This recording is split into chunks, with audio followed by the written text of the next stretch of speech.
Selamat datang di channel Alur Donghua. Sebelum menonton, silahkan subscribe, biar Mimin tambah semangat update-nya. Dia berbalik dan berkata dengan suara setenang mungkin. Apakah Tuan Muda Fan serius? Chang Yue memang sedang mencari bunga jiwa terbakar. Jika Tuan Muda Fan tahu di mana menemukannya dan cukup murah hati untuk memberitahuku, Chang Yue pasti akan selamanya berterima kasih. Fan Jue Cheng tersenyum. Jue Cheng tentu saja tidak akan menolak permintaan putri Chang Yue. Jue Cheng tahu bahwa bunga jiwa terbakar ini kebetulan berada di tempat pelatihan klan surga terbakar kami, di dalam wilayah Sunski yang sengit. Hati Chang Yue melonjak saat dia menekan kegembiraannya. Kalau begitu, itu luar biasa. Bolehkah saya bertanya apakah klan Anda yang terhormat dapat memberikan bunga jiwa terbakar ini kepada keluarga kekaisaran kami?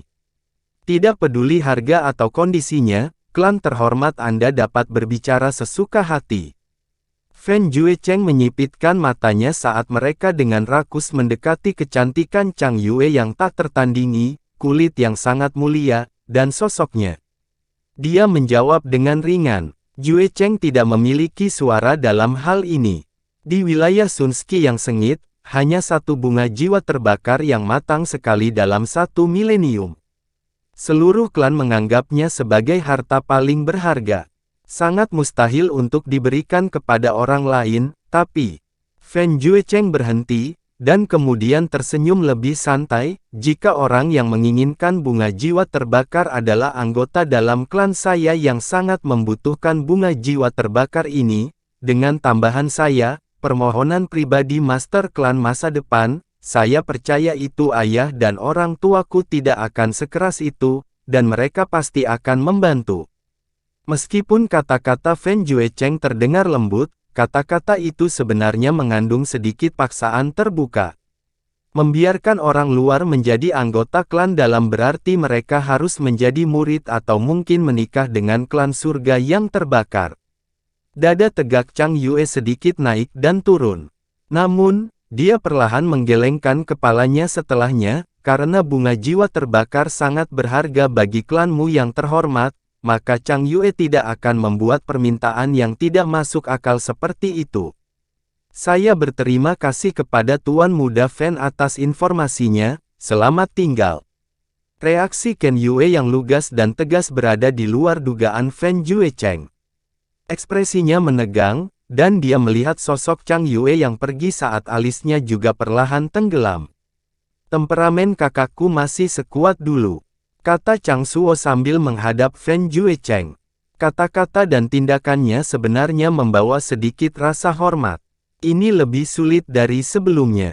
Ketika dia sebelumnya menolak, setidaknya dia bersikap bijaksana, tapi sekarang, dia begitu pantang menyerah sehingga sepertinya dia menyuruhku untuk berhenti berhayal.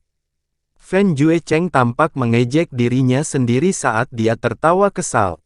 Tuan Muda Fan tidak perlu terlalu pesimis, segera menghibur Chang Suo, dengan kekuatan, penampilan, dan identitas Tuan Muda Fan, bagaimana talenta muda kerajaan angin biru bisa dibandingkan dengan Anda? Chang Yue masih muda saat ini, jadi dia tidak memperhatikan beberapa hal. Saya yakin tidak akan lama lagi dia akan mengambil inisiatif untuk menyerang Tuan Muda Fan tanpa Anda perlu merayunya. Setelah berbicara di sini, Chang Suo ragu-ragu, tetapi kemudian melanjutkan, saya mungkin tahu sedikit di balik alasan mengapa Chang Yue tiba-tiba menjadi setegas ini. Oh, Fan Jue Cheng mengalihkan pandangannya. Chang Suo melanjutkan, dari informasi yang aku peroleh, Chang Yue tidak hanya mencari bunga jiwa terbakar kemana-mana akhir-akhir ini, dia juga mencari seseorang yang dia datangi secara pribadi dari New Moon Mendalam Palace. Telah dilaporkan bahwa dia dan orang itu sangat dekat beberapa bulan sebelum dia membawanya ke sini, tapi yakinlah Tuan Muda Fan, orang ini telah menghilang 5 bulan yang lalu, dia sepertinya melebih-lebihkan dirinya sendiri, memasuki Wasteland of Death, dan tidak pernah keluar lagi. Setelah dia menghilang, Aku mendengar dari pelayan istana di sisi Chang Yue bahwa dia menangis tanpa henti dan tidak bisa makan dengan tenang. Siapa nama orang itu? Yun Che, dia masih muda, dan baru berusia 17 tahun ini. Namun, bakat bawaannya luar biasa sehingga Chang Lin dan saya berusaha menariknya ke dalam faksi kami. Huff. Alis Fen Juecheng menegang dengan kuat saat aura amat sangat berat melonjak di tubuhnya. Sebenarnya ada orang lain yang berniat mencelupkan jarinya ke dalam wanita yang disukai tuan muda ini. Lebih baik dia mati, kalau tidak, aku akan membuatnya sangat menderita bahkan jika dia memohon untuk hidup, dia tidak akan hidup, dan bahkan jika dia memohon kematian, dia tidak bisa mati. Tubuh Fen Juechen tiba-tiba melepaskan aura amat buruk dan menyebabkan Chang Suo gemetar. Mata para pengawal di sisi Chang Suo semakin bulat saat mereka menggigil ketakutan. Karena aura dalam yang keluar dari tubuh Fen Juecheng, jelas sudah berada di alam mendalam bumi. Realm of the Dragon God Trial, dataran tak berujung. 5 bulan telah berlalu sejak Yun Che memasuki tempat ini. Di depan, terdengar suara sungai kecil. Air sungai itu sangat jernih sehingga dasarnya bisa terlihat. Di dalam air sungai yang jernih, terdapat gerombolan berbagai jenis ikan kecil yang bergerak dengan riang. Yun Che membaringkan Chu Yuechan di rumput di sebelah sungai dengan hati-hati, lalu berjongkok di tepi sungai. Melihat ikan berenang di tengah sungai, dia berkata sambil berseri-seri, "Peri kecil, kita bisa minum sup ikan lagi, sup ikannya harus rasa apa hari ini?" Saat suaranya mendarat, tangan kiri Yun Che menembus permukaan air seperti kilat, menangkap ikan besar yang panjangnya hampir 1 kaki. Dan pada saat ini, sebuah batu sungai di sebelah kanannya tiba-tiba jatuh, dan seekor kepiting besar, yang tubuhnya setengah ukuran tubuh Yun Che, melesat. Penjepit kepiting besar berwarna hitam pekat itu terbuka, dan ia membentak leher Yun Che dengan keras. Duri pada penjepit kepiting ini berkilau dingin, bahkan baja pun akan patah seketika, apalagi leher seseorang. Yun Che melemparkan ikan di tangannya ke rumput. Tanpa mengangkat tangannya, tangan kanannya terulur seperti kilat, dan meraih ujung penjepit kepiting. Dia dengan paksa mencengkeram Raja Kepiting Pembunuh dan tiba-tiba melemparkannya ke batu besar sungai. Kekuatan lengan Yun Che tidak hanya menakutkan. Dengan ledakan yang keras, batu sungai itu hancur berkeping-keping dan kincrap pembunuh itu hancur hingga tak sadarkan diri. Suara ini seperti memperingatkan sarang lebah. Puluhan kincrap pembunuh secara bersamaan bergegas keluar. Penjepit mereka yang sangat besar dibuka dengan gaya guilotin saat mereka diiris dengan cahaya dingin yang berkilauan. Secepat kilat, Yun Che mengeluarkan Dragon Fall. Dia menggeser tubuhnya 1 kali dan 3 siluet ilusi yang tidak dapat dibedakan muncul di 3 posisi berbeda. Sesar naga seberat 4.000 kg seringan bulu besar. Dalam beberapa saat, selusin serangan dilakukan, dan setiap serangan menyerang punggung setiap Raja Kepiting Pembunuh dengan keras. Kincrap pembunuh adalah binatang buas yang berbahaya di tingkat kedua dari alam mendalam roh yang memiliki 2 penjepit yang menakutkan, dan cangkangnya bahkan lebih keras. Bahkan bagi praktisi alam mendalam roh biasa sulit bagi mereka untuk melukainya. Namun, di bawah salah satu pukulan keras Yun Che, setelah ledakan 13 suara berturut-turut, punggung 13 kincrap pembunuh benar-benar terbelah saat kekuatan besar yang mengamuk segera menyerbu dan dengan kuat mematahkan urat nadi kehidupan mereka dalam sekejap. Dengan jentikan pergelangan tangannya, Dragon Vault kembali ke punggung Yun Che. Untuk sepenuhnya beradaptasi dengan berat Dragon Vault, setelah mengolah Star God's Broken Shadow ke tahap kedua, dia terus-menerus membawa Dragon Vault di punggungnya. 83.947. Setelah memusnahkan 13 kincraps pembunuh, angka-angka dalam pikiran Yun Che juga disegarkan. Setelah melihat tanah menutupi kepiting mati yang kakinya terangkat ke udara, Yunce mencubit dagunya dan bergumam, aku ingin tahu apakah aku bisa membuat kepiting besar ini menjadi sup. Yunce akhirnya melepaskan pemikiran menggoda ini dan kembali ke sisi Chu Yuechan dengan ikan di tangan. Kemudian, dia menyiapkan rak panci dan memasukkannya ke dalam air sungai bersama dengan ikannya sebelum merebusnya dengan api. Jika binatang dewa, Phoenix, mengetahui bahwa Yunce telah menggunakan api Phoenix untuk sebagian besar memasak makanan setelah mendapatkan darahnya, itu tidak diketahui apakah akan cukup marah untuk membakar Yunce menjadi terak yang terbakar. Begitu api menyala, masalah segera terjadi setelahnya. Padang rumput di bawah kakinya bergeser secara tidak normal.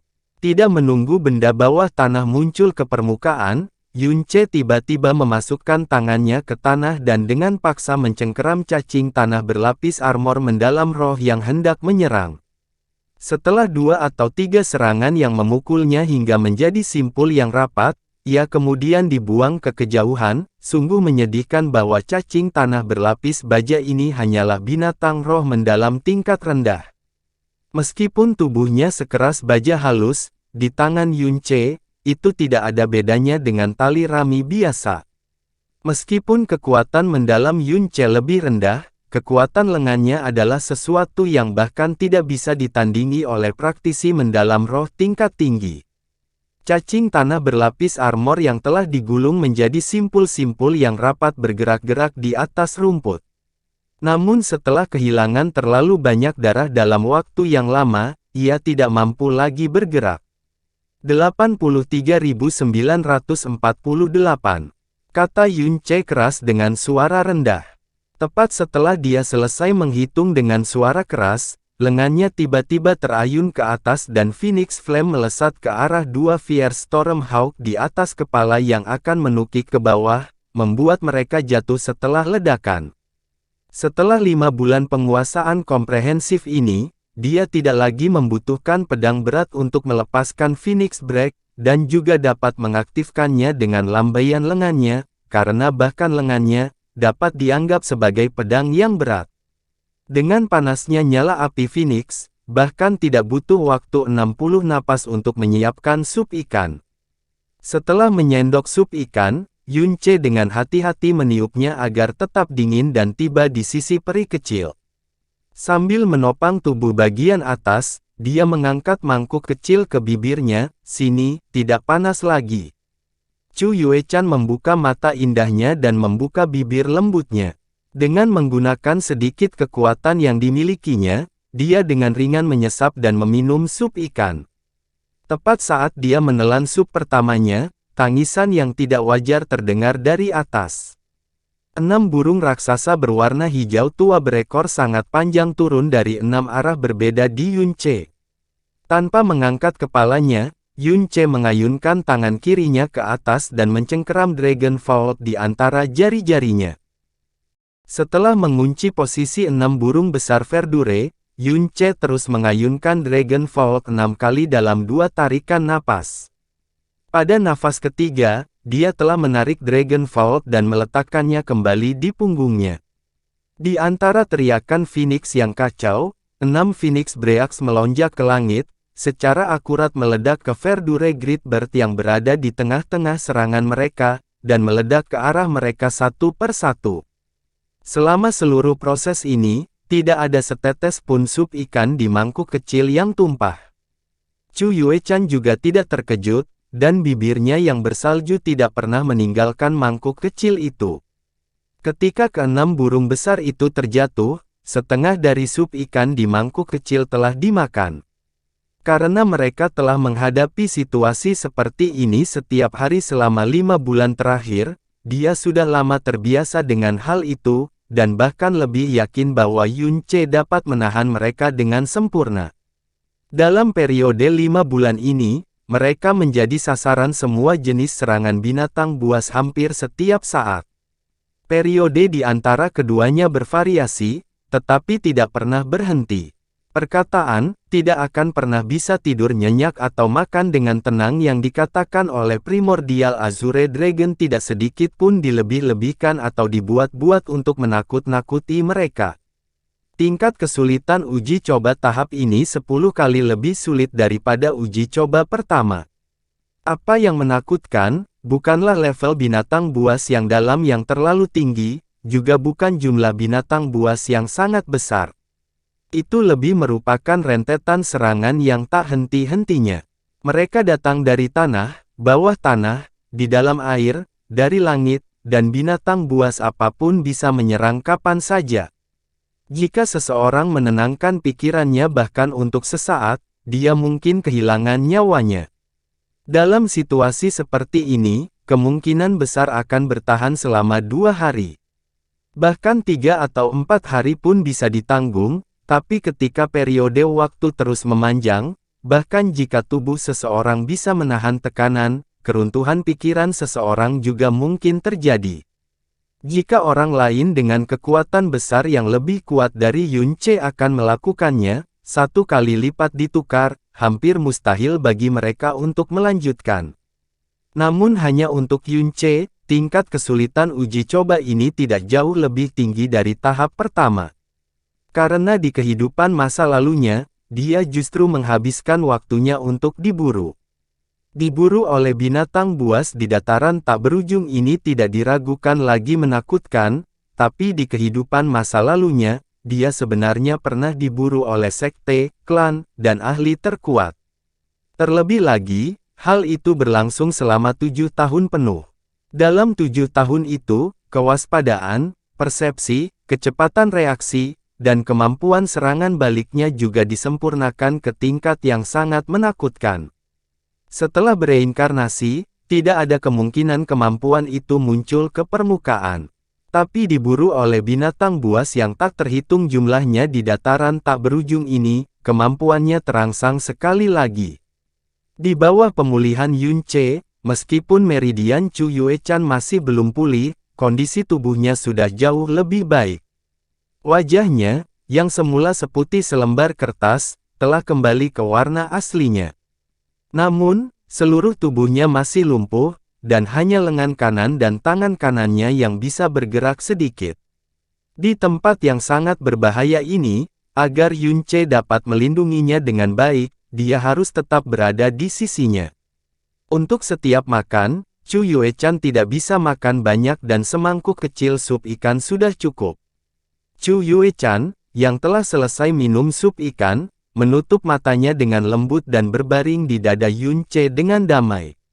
Bahkan dia sendiri tidak menyadari, bahwa kemudahan yang dia rasakan ini, melampaui apa yang dia rasakan ketika dia bermeditasi dalam pengasingan di sektenya. Dalam 5 bulan ini, sebagian besar waktunya dihabiskan untuk tidur.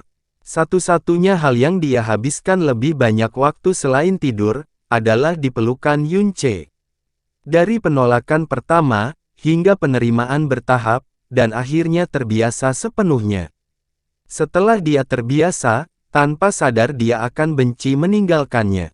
Tapi konsep ingin tetap dekat ini benar-benar asing bagi Chu Yuechan, karena sebelum Yun Ce, dia belum pernah tinggal dengan pria manapun sebelumnya, apalagi melakukan kontak intim. Namun kali ini, mereka justru hidup tak terpisahkan dan berdekatan selama hampir 5 bulan. Bagi Chu Yuechan, ini benar-benar tidak terbayangkan. Tidak ada yang tahu apa pola pikirnya saat berinteraksi dengan Yun Ce, dan bahkan dia sendiri tidak tahu. Tidur nyenyak sebentar. Segera, kami akan dapat meninggalkan tempat ini. Dan saat itu, semua kekuatan Anda akan pulih. Yun Ce menepuk punggung pucat Chu Yuechan dengan ringan, suaranya lembut, seperti sedang membujuk bayi untuk tidur. Tidak lama kemudian, napas Chu Yuechan menjadi ringan dan teratur, dan dia tertidur. Yun Ce menyimpan benda itu di tangannya, dan berdiri sambil membawa Chu Yuechan. Melihat ke depan, dia berbicara, "Jasmine, sudah berapa lama kita berada di sini?" "Hari ini adalah hari ke-141. Jawab Jasmine dengan tepat. "Itu artinya, kurang dari sebulan lagi turnamen pemeringkatan Blue Wind." Yun Ce mengerutkan alisnya saat hatinya menjadi sedikit tidak sabar. Dia telah berjanji pada Lan Sueruo bahwa dia akan kembali dalam waktu setengah tahun. Saat ini, sudah lebih dari 5 bulan berlalu, namun ia masih terjebak di area uji coba ini. Setelah 5 bulan berlalu, dia sudah terbiasa dengan tempat ini. Untuk menyelesaikan uji coba ini, yang dia butuhkan hanyalah waktu. Tetapi untuk meninggalkan tempat ini, dia masih harus membunuh 10.000 binatang buas lebih. Binatang-binatang besar ini tidak bisa dibunuh sesuka hatinya, karena salah satu dari mereka semua adalah binatang roh mendalam yang asli. Selain itu, setelah uji coba tahap kedua, masih ada uji coba tahap ketiga. Setelah keluar dari tempat percobaan, masih membutuhkan waktu lama untuk keluar dari Wasteland of Death, dan setelah berjalan keluar dari Wasteland of Death, bahkan jika dia melakukan perjalanan siang dan malam, itu masih membutuhkan waktu setidaknya 5 hari, saatnya kembali ke Blue Wind Imperial City. Jika dia tidak meninggalkan tempat ini sesegera mungkin, dia tidak akan bisa mengikuti turnamen ranking Blue Wind, dan dia tidak akan bisa memenuhi janjinya terhadap Sueruo. Sepertinya aku harus mempercepat. Bahkan jika aku mati, aku masih harus menyelesaikan pembunuhan binatang buas yang dalam di sini dalam waktu 10 hari. Yunce mengerutkan kening. 10 hari. Lelucon apa yang kamu buat? Untuk menyelesaikan uji coba ini, Anda masih harus membunuh 16.000 binatang buas. Jika Anda ingin menyelesaikannya dalam 10 hari, Anda harus membunuh setidaknya 1.600 setiap hari. Dalam 5 bulan ini, Anda hanya membunuh rata-rata 600 binatang buas setiap hari, dan ini sudah menjadi kecepatan maksimum Anda setelah Anda mengerahkan seluruh tenaga. Membunuh 16.000 binatang dalam 10 hari benar-benar mustahil. Jika Anda terlalu terburu-buru dalam ketidaksabaran dan kehilangan ketenangan, Anda mungkin malah terbunuh oleh binatang buas, kata Jasmine memperingatkan. Yunce tidak punya cara untuk melawannya. Tiba-tiba, geraman memekakkan telinga datang dari jauh di belakangnya. Suara ini membuat Yunce mengerutkan kening, dan kemudian bergumam dengan muram, "Sial. Kenapa orang ini lagi, praktisnya seperti roh yang tidak mau pergi." Saat itu, tanpa berpikir panjang, Yunce berlari. Tidak lama kemudian, seekor binatang raksasa bertanduk tunggal mengamuk melewati tempat dia berada, membawa aura mengamuk saat ia berlari ke arahnya. Meskipun dia telah tinggal di sini selama 5 bulan terakhir, dan telah bertahan hidup dengan membunuh binatang buas yang jauh melampaui dirinya setiap hari, kekuatan mendalam Yunce masih bertahan di tingkat keempat alam mendalam sejati. Bukan karena energinya yang dalam tidak menunjukkan tanda-tanda akan menerobos, melainkan karena dia terus menekannya dengan kuat, tidak membiarkannya menerobos. Ini karena, ketika kekuatan besar membuat terobosan, dia tidak akan mampu bergerak dalam waktu singkat, dan tidak dapat diganggu oleh apapun, atau meridiannya akan mudah rusak. Di hutan belantara tak berujung yang penuh dengan bahaya, dia tidak hanya tidak bisa dijaga oleh siapapun ketika dia menerobos, tetapi Chu Yue-chan juga akan terkena lingkungan berbahaya yang sama. Oleh karena itu, terobosan dalam kekuatannya yang dalam telah ditekan secara paksa selama ini. Kalau tidak, dengan bagaimana dia membunuh jauh di atas levelnya setiap siang dan malam, dan bagaimana ke-54 pembuluh darahnya yang dalam terbuka, dalam 5 bulan, tidak berlebihan jika kekuatannya yang dalam bisa naik ke tingkat ke-8. Alam mendalam sejati. Meskipun dia belum menerobos selama ini, energinya yang dalam tumbuh secara progresif, dan bahkan jika dia tidak memiliki kekuatan 4 dewa besar, kekuatannya yang dalam jauh melampaui rata-rata praktisi di tingkat keempat alam mendalam sejati. Binatang buas besar yang mengejarnya ini bernama Tuan Binatang Bertanduk Tunggal, dan itu adalah binatang buas tingkat ke-6 dari alam mendalam roh. Ia memiliki kekuatan besar dan tubuh yang sangat tangguh. Selain pertahanannya yang kuat dan kokoh membuat Yunce sulit untuk melukainya bahkan dengan Dragon Fall. Jika Chu Yue-chan tidak berada di sisi Yunce, dia masih bisa menghadapinya, tapi dengan satu tangan melingkari Chu Yue-chan, dia hanya bisa memegang pedang dengan satu tangan dan mustahil baginya untuk menjadi tandingan tuan besar. Binatang bertanduk tunggal. Itu sebabnya Yunce akan lari setiap kali bertemu pria ini. Bayangan patah bintang dewa adalah satu contoh keterampilan gerakan mendalam dan bukan jenis keterampilan mendalam peningkatan kecepatan jangka panjang, sehingga tidak akan menyebabkan kecepatan Yunce meningkat banyak. Namun, Yunce biasanya membawa pedang seberat 4.000 kg. Oleh karena itu, ketika dia perlu melarikan diri, yang harus dia lakukan hanyalah melemparkan pedangnya ke mutiara racun langit, dan tubuhnya akan terasa seperti melayang. Melarikan diri juga akan secepat kilat, dan menyingkirkan binatang bertanduk tunggal tuan ini hanya dalam hitungan menit. Yunce berlari ke depan dengan sekuat tenaga dan tanah di bawah kakinya dikirim terbang kembali saat dia meningkatkan jarak antara dia dan Overlord Single Hornet Beast. Saat ini, peringatan Jasmine tiba-tiba muncul di benaknya, hati-hati, ada tebing di depan. Saat suara Jasmine jatuh, sebuah tebing muncul di depan pandangan Yunce. Alisnya berkerut dan kecepatannya tiba-tiba menurun saat kedua kakinya menginjak tanah dengan kuat. Setelah meluncur agak jauh, dia akhirnya berhenti di tepi tebing. Tapi seketika, dia menghela nafas lega. Karena melihat ke bawah, tebing itu sebenarnya tidak tinggi dan tingginya bahkan tidak sampai 150 meter, sehingga dia bisa dengan mudah melompat ke bawah. Tidak ada tempat berbahaya di bawah tebing itu, yang ada hanya hutan yang sangat lebat. Mungkin hutan adalah istilah yang lebih baik untuk itu, karena di depan matanya, setiap pohon saling terhubung, dan meskipun dia berdiri di sebuah dari sudut pandang yang tinggi, dia masih belum bisa sepenuhnya melihat ujungnya. Itu lahan ladang, kenapa harus ada hutan?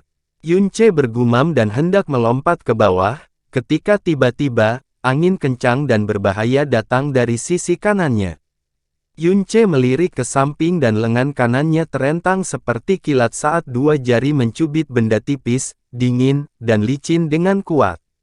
Itu adalah ular benang hitam yang tidak terlalu panjang dan hanya setebal setengah jarinya. 7 inci darinya dicengkeram erat oleh Yunce dan ia berjuang kesakitan, meludahkan kegelapan. Kaisar ular benang hitam, Yunce, yang mahir dalam semua racun yang ada di dunia, mengenali ular berbisa itu dalam sekejap. Kaisar ular benang hitam sangat kurus dan pendek, dan tubuhnya sangat lemah. Bahkan jika anak normal tidak sengaja menginjaknya, ia juga akan terinjak sampai mati.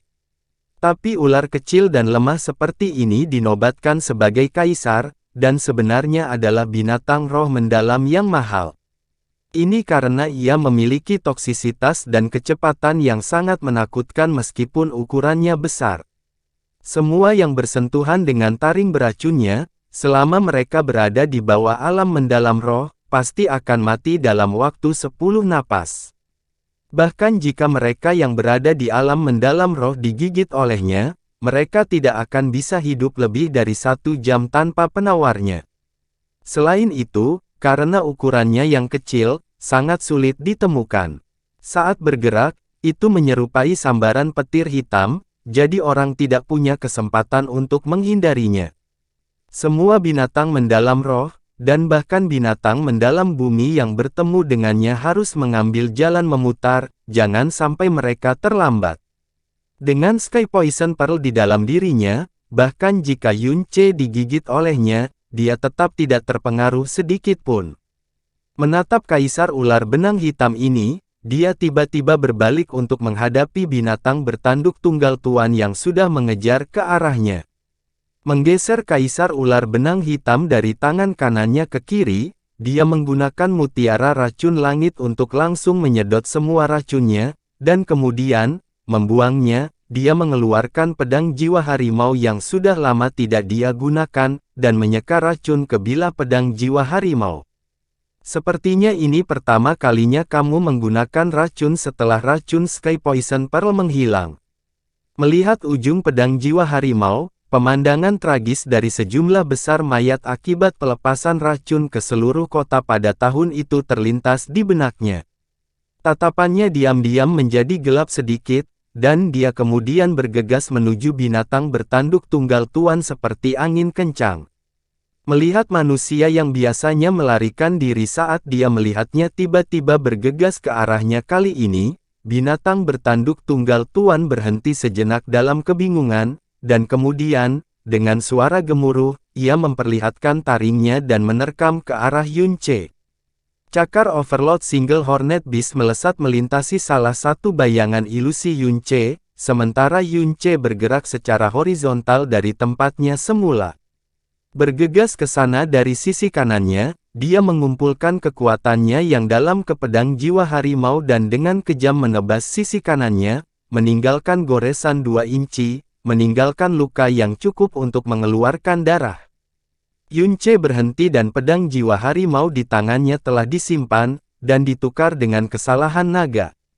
Dengan ukuran besar Overlord Single Hornet Beast, cedera kecil ini bahkan tidak dihitung sebagai cedera sama sekali. Binatang bertanduk tunggal tuan, yang telah melompat ke langit, berbalik dan membuka mulut besarnya saat tubuhnya menerkam ke arah Yunce lagi. Namun di tengah jalan, kaki depannya tiba-tiba terpelintir, dan seluruh tubuhnya jatuh ke tanah. Setelah itu, ia mulai bergerak-gerak, dan keempat anggota tubuhnya mulai menginjak tanah, namun ia mampu berdiri kembali bagaimanapun caranya. Lambat laun, gelombang teriakan kesakitan keluar dari mulutnya, dari luka kecil itu, tetesan darah hitam pekat mengalir keluar perlahan. Yunce bergegas, dan dengan satu pukulan, menghancurkan pertahanan mendalamnya yang telah melemah karena korosi yang sangat beracun. Setelah itu, dia terus menghujani 7 hingga 8 pukulan di kepalanya, hingga tidak lagi mengeluarkan suara. Kami juga tidak tahu kapan toksisitas Sky Poison Pearl akan pulih. Yunce hanya bisa menghela nafas. Mengandalkan hanya sedikit racun, dia praktis menghabisi binatang bertanduk tunggal tuan yang sebelumnya hanya bisa dia hindari tanpa mengeluarkan banyak usaha. Tentang betapa hebatnya racun itu, dia lebih jelas dari siapapun. Tahun itu, dia bahkan belum berusia 30 tahun, tetapi dia hidup selama 7 tahun penuh di tengah-tengah pengejaran dan pembunuhan di seluruh benua. Yang dia andalkan adalah toksisitas Sky Poison Pearl. Di bawah racun surgawi mutiara racun langit, tak terhitung banyaknya ahli yang kekuatannya jauh melampaui Yunce berkali-kali lipat, dan bahkan yang sangat kuat semuanya mati di bawah tangannya.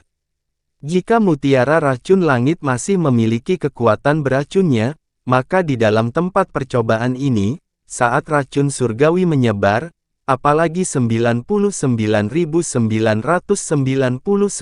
binatang buas yang dalam, bahkan jika jumlahnya 10 kali lipat, mereka akan tetap hidup, semua masih diracuni sampai mati menjelang senja. Kata Yunce dengan emosial. Sebagai harta karun surgawi yang mendalam, aspek-aspek yang dikuasai dari mutiara racun langit terletak pada lebih dari sekadar penempaan dan pemurniannya. Tunggu, racun surgawi menyebar. Pikiran Yunce tiba-tiba berubah, dan dia melihat ke arah hutan tak terbatas di bawah tebing. Beberapa saat kemudian, dia perlahan mulai tersenyum. Jasmine, apa kamu yakin kita bisa meninggalkan tempat ini hari ini jika kita beruntung?